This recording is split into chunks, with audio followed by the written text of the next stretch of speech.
Hey, salut à tous, alors aujourd'hui pour un nouvel ActuFix. Attention, on va faire toutes les news de la semaine. Il y a des précos, j'ai 3 coups de cœur dans les précos, hein. Donc vraiment il y a des belles dingueries. Je sais pas si je vais préco ou pas, on hésite.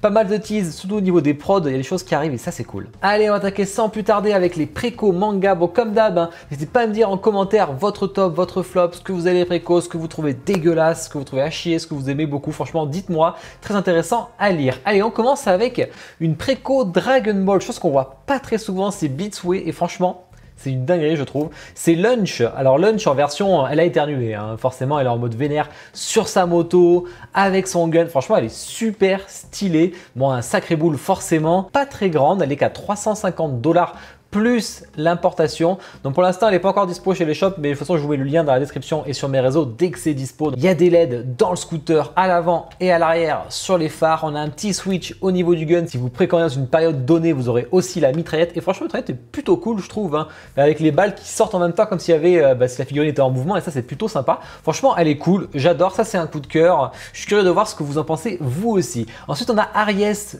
de Saint Seiya de Zodiaco Studio. Alors, ils avaient fait le Shaka que j'avais beaucoup aimé. Franchement, même si ça c'est, vous savez que je connais pas. Et là on a Aries que j'ai déjà unbox en un quart côté Solo Wing que je trouvais pas ouf avec le Kiki. Et là c'est pareil, il y a aussi Kiki et Aries. Il y a des LED bien sûr dans les vagues d'énergie. Pose qui change un peu, je trouve. On voit beaucoup de muséums sur Saint Seiya. Et là on a un truc plutôt dynamique, plutôt cool. Après est-ce que ça plaît aux fans de Saint Seiya? J'en sais rien. Moi je dis ça par rapport à mon avis, mais je pense que pour les fans de Saint Seiya, je sais pas s'ils sont convaincus, j'ai hâte de voir ça. C'est du 1/6, 760 $ plus l'importation, donc là ça revient quand même un peu cher. Mais il y a le Kiki et ça c'est toujours plutôt cool. Ensuite, préco jeux vidéo, qu'est-ce qu'on a ici? On a deuxième coup de cœur de la semaine. On a Viego d'Infinity Studio qui enfin sur League of Legends envoie un mec. Et ça c'est plutôt cool aussi parce qu'on avait que des femmes pour l'instant. Là on a un mec mais en 1/6. On n'est pas sur la même gamme en 1/4 que je vous ai déjà unbox avec la première statue, j'ai oublié son nom. Et là, on a du 1/6, mais putain, il est badass le mec, hein. Je connais pas, mais il a une épée de ouf. Franchement, il pète la classe. Pose plutôt simple, pas trop d'éléments, c'est plutôt cool. Là, c'est pour réduire les coûts. Elle est à 679 €, importation comprise chez Kodayaniki. Je vous mets le lien dans la description de toute façon. Franchement, il pète la classe. Pas de LED, etc. C'est plutôt petit, c'est du 1/6. Je pense que le but, c'est de mettre un max de perso, hein, d'où que ça prend pas trop de place, hein. Franchement, c'est cool. Ensuite, on a le buste de Metal Gear Solid. Alors, ils font souvent ce genre de buste, hein, Legendary Buste et Life Size Buste. Là, c'est la version Life Size, donc en 1/1 de Solid Snake, 13 kg quand même, 899 $. C'est les prix avec les taxes déjà, hein, donc pour l'Europe, sinon c'est moins cher en Amérique. Et vous avez une version exclusive qui vous rajoute des petites cartes en métal à mettre, enfin je sais pas si elles sont en métal, mais à mettre devant le perso sur le bus. Il y a plusieurs moments forts de Metal Gear Solid et ça c'est plutôt cool. C'est le 1, je vous rappelle. Et on a un truc en néo green machin là, type quand il appelle avec le codec. Franchement, ça c'est un peu dommage. Ça vend pas du rêve, je trouve, mais il y en a qui vont acheter les deux, j'en suis sûr. Préco Marvel. Ah, j'adore quand Beast Kingdom nous montre des life size. À chaque fois, c'est un régal. Enfin, quand je dis que ça régale, c'est totalement ironique. Souvent, c'est très dégueulasse. Et là, on a Iron Man qu'on a déjà vu, mais là, c'est une Black and Gold Edition. Alors, je me rappelle qu'il y avait des espèces de, c'était en étain ou je sais pas quoi, donc le prix était super cher. Il y avait, je crois, que des pierres précieuses. Enfin, je sais pas. Je me rappelle plus trop. Là, 30 exemplaires pour la Black and Gold et avec des LED. Et franchement, 17 380 $. Le prix n'a pas augmenté depuis le dernier. Surprenant. 30 exemplaires seulement, c'est pas beaucoup. Il est déjà plus sympa que la version éteinte qu'il y avait avant, mais c'est incroyablement cher.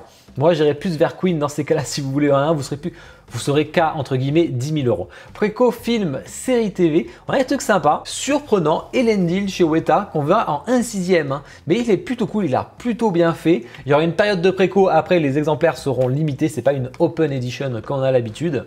Elle est plutôt cool. Le visage, je suis curieux de voir vos retours, mais je trouve qu'on n'a pas ce côté sans ton pour le coup, il a l'air vachement réaliste.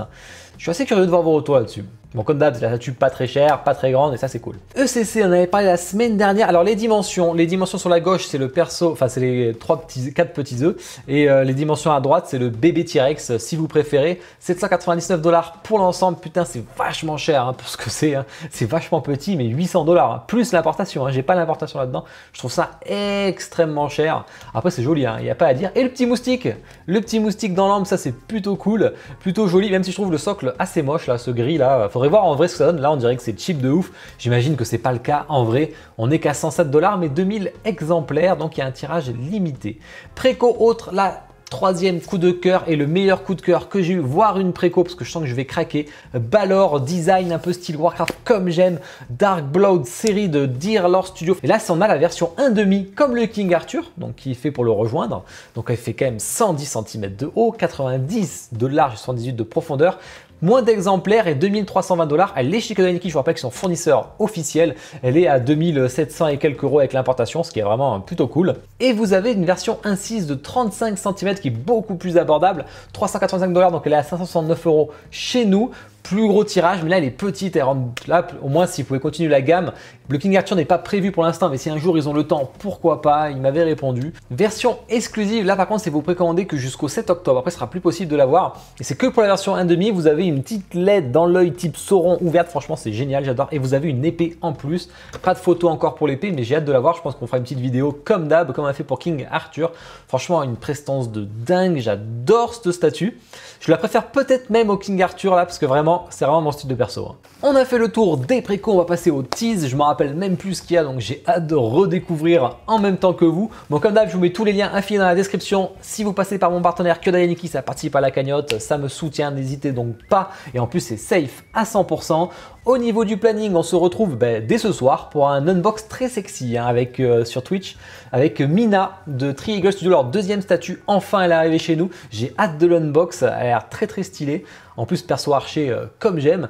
Et ensuite, mercredi, point prod avec Takacorp, ça fait très longtemps qu'on n'en a pas fait un. En plus, j'attendais que l'été passe. On va faire le point un peu sur tout rapidement, donc en 1 heure, j'espère. Soirée d'horreur samedi soir avec ma femme et un autre unbox live dimanche soir. Ça va être cool, vous allez voir. Encore une femme, je pense. Allez, on attaque avec les teases. Premier tease de Beatsway, on ne sait pas ce que c'est. King is coming. Alors, je suis curieux de voir ce que vous allez me dire dessus. Qu'est-ce que vous en dites? Alors, je sais qu'il y a un manga avec le King, là, un petit enfant. Est-ce que c'est ça? Peut-être. Ce qui me paraîtrait le plus logique, sinon je vois pas ce que c'est. Écoutez, dites-moi vos propositions, on verra s'il y en a qui trouvent la bonne licence. Tease manga, alors là on a du lourd quand même. Taka qui envoie le tease, donc la silhouette de Actarus, donc le troisième seigneur de cauchemar de Dreamland, donc le mangaka français Renaud qui vraiment envoie des dingueries. Donc on va avoir bientôt la préco de Prévis. On a déjà eu Asmo que j'ai déjà une box et là on va avoir Actarus qu'on voit pas beaucoup, mais quand même ils sont allés très loin dans le concept. Concept fait en plus avec Renaud et franchement ça a l'air dingue de fou. Je suis très curieux de voir ce que ça va donner. Ensuite, quelques photos de la prod de Yu Hakusho, on en parlera aussi demain. Les têtes de Yusuke qui sont incroyablement fidèles, je trouve que ça lui ressemble totalement. Il manque les deux petites mèches, vous allez me dire, c'est normal, elles se rajoutent après, elles sont en PVC. Le Raygun qu'ils ont rajouté après, parce que maintenant vous avez le tout petit Raygun, mais vous avez aussi le gros Raygun un peu plus gros. Franchement, c'est cool. Côté Cartoon Kingdom, aussi on a la prod du Cobra, qu'il espère pouvoir vous livrer pour le sapin à Noël, ça c'est vraiment cool franchement. Chez S Collectibles, donc ils ont travaillé avec CFR Studio. Donc là on a du Baki avec Yujiro qui était en expo à Made in Japan, c'est du 1/6. Curieux de voir vos retours là-dessus, je connais pas du tout la licence. Prime One, alors plutôt celle-là, ça fait un moment. C'est le tout premier Prime One Showcase que j'avais fait en live sur Twitch.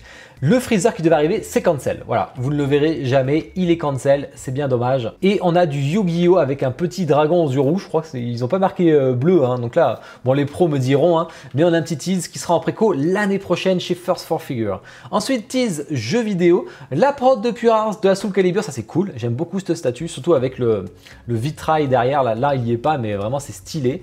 Petite Gookie, nouvelle tête, ils ont écouté Kill Ticket sur les critiques, donc ils ajoutent une troisième tête en plus, qui sera en plus ça, et gratuite, pas de coût supplémentaire. Donc on a un Kuma plus Street Fighter 4, j'ai l'impression là.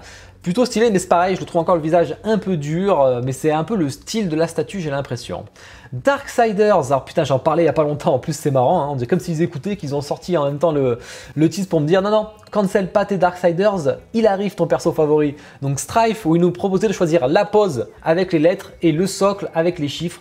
Je sais pas si vous pouvez encore voter, moi je sais pas, je suis pas très bon là-dedans, je pense que j'irai sur la pose E ou sur la pose I je pense, et le socle on irait sur le, peut-être sur le 5 ou sur le 4, hein, voire le 7. Tentacule, par contre, je suis beaucoup moins fan. Ce sera du 1/6. Oki, ce sera en préco jeudi, donc on en reparlera à ce moment-là. Et le Ken de Street Fighter, donc on a eu le Ryu, le Ken, et cancel aussi. Le Ryu n'a pas assez marché, donc on cancel le Ken. Ça, c'est pas plus mal. Ce qui est bien, c'est qu'il n'y a pas eu la préco au moins. Tease Marvel, là, on a un truc assez dégueulasse. On a le Thor du dernier... Enfin non, on a le Hulk du dernier Thor, pardon. Vous m'avez compris, hein. Mais vraiment, je trouve... Je trouve qu'il perd toute sa prestance là, on dirait un random guy en VR quoi, franchement c'est moche. Après le film, je l'ai pas vu mais j'ai même pas envie de le voir personnellement. On a par contre j'aime beaucoup celle-là, hein, le Doctor Strange en 1/10 en mode zombie, il est génial. À gauche c'est la version Deluxe, à droite c'est la version standard. Franchement il est super cool, j'aimerais bien le voir en vrai parce que là c'est un peu sombre, un peu plus lumineux, ça serait plutôt cool. Tease, film, série TV, on a Alita. Alita ça va peut-être plaire à des gens ça en version doll. 1/1 ou un quart, sachant que vous avez une version deluxe avec la base ou une version régulière, il y aura des prix un peu différents. Franchement, elle est plutôt cool. Moi, c'est pas du tout mon délire, mais je sais que ça va plaire. Il y a une grosse fanbase sur Alita, le film, donc au moins là, ça arrive. Azog, ah putain, mais j'arrête pas de me cogner à chaque fois avec mon clavier. Azog, côté T-Studio, franchement, il a l'air hyper stylé, mais bon, moi j'attendrai Prime One, même s'ils n'ont pas la licence Hobbit, mais on peut se douter qu'ils vont finir par l'acquérir. En tout cas, c'est stylé. Mais après, est-ce que quand c'est que ça va sortir, on ne sait pas. Prime One, des exemplaires, le Rogue Alien, version 100 exemplaires pour la normale, 200 pour la exclusive, et la Queen Alien à 300 exemplaires. C'est pas énorme, mais en même temps, vu la taille de la statue, il y a quand même 1m87-70, elles sont gigantesques, donc ça ne m'étonne pas. On est plus sur des aliens typés comics en plus. Le Night King, pareil, 100 exemplaires, tout seul, 200 version deluxe avec ses zombies derrière. Un flop, moi je dirais. Après, ça m'étonne pas, hein, c'est sorti tellement longtemps après la série. Je pense que ça aurait beaucoup plus marché si c'était pendant la série, donc c'est un peu dommage. Iron Studio qui envoie un. Ça, c'est pas mal ça. Un petit Vador sur son trône, donc. Par rapport à la série télé, franchement, plutôt cool en un quart, même si Iron Studio, moi je me méfie à 100 milliards de pourcents, mais ça peut être cool. Et on a un petit Luke avec le gros goût sur lui, et un 10 ou un quart, putain, je sais plus, c'était pas noté. En tout cas, c'est sympa, même si le visage là me paraît un peu chelou. Un petit Dark Maul en 1/10 avec une base dégueulasse. La petite série Kenobi avec Kenobi et Layla quand ils sont dans la ville. Franchement, en 1/10, je trouve ça pas ouf. Après, c'est du 1/10. Hein. Donc forcément, on n'a pas le même niveau de qualité. Par contre, j'aime bien celle-là, c'est plutôt sympa. Le petit Vador là en 1/10 avec son sabre laser qui bouge, il est en train d'étrangler là, c'est plutôt cool. Bah voilà. On a fait le tour de tout, c'était une petite semaine, mais 3 énormes coups de cœur. J'ai hâte de voir si vous avez les mêmes coups de cœur que moi. On verra ça. Allez, on se voit ce soir en Unbox Live sur Twitch. Allez, bonne soirée à tous. Ciao.